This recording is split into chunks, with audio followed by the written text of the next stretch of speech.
For over 40 years, Citizens for Public Schools has fought for educational and racial justice in our schools.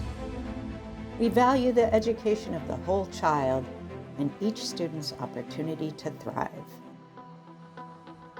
CPS began in 1982 to protect public education resources by preventing the diversion of funds from public schools to private and parochial ones.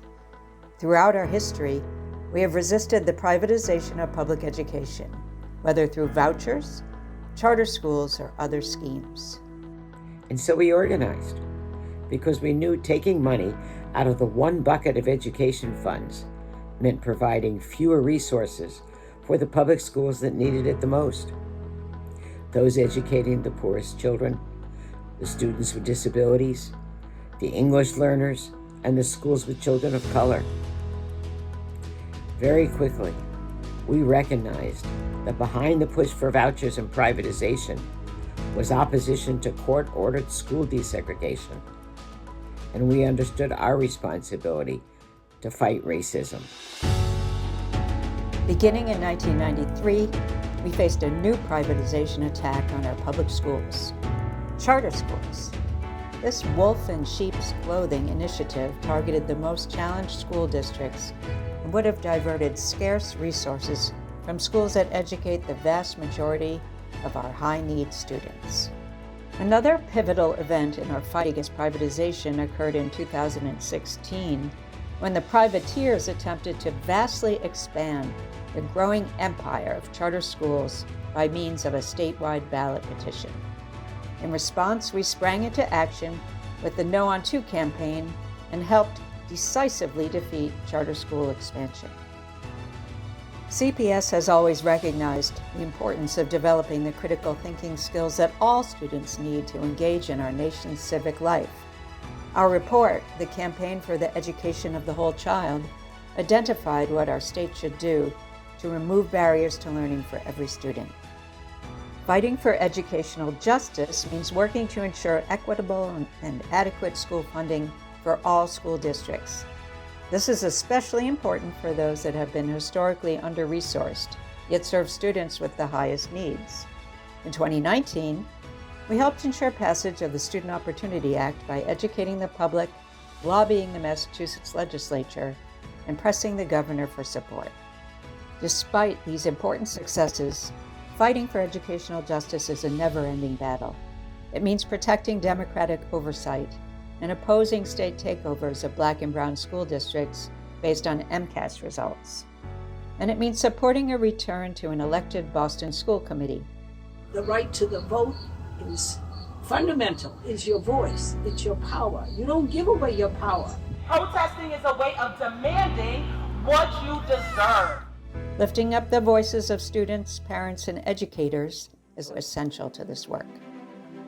Educating the whole child means creating a supportive environment for the learning of all children.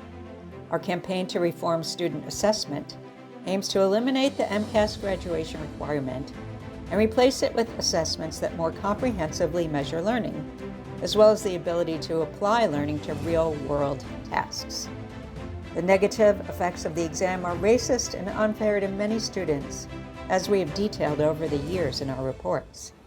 And MCAS punishes all students with test preparation, lost learning time, and days of anxiety to produce test results that serve little educational purpose.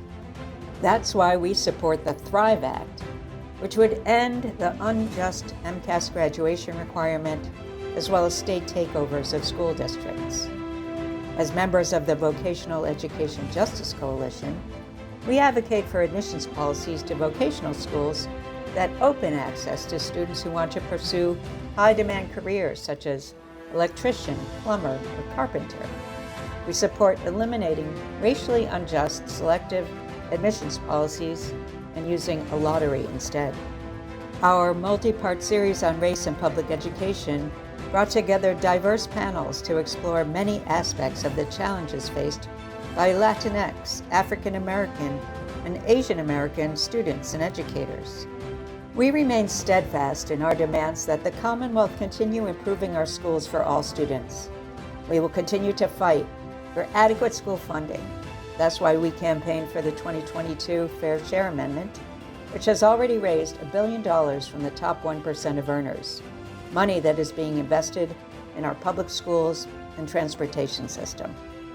In addition to legislative advocacy and organizing, our work includes educating the public and policymakers through research and reports, forums and conferences, and by hosting locally and nationally recognized speakers. When we work for equitable, high-quality, and engaging public education for all, we are working for democracy.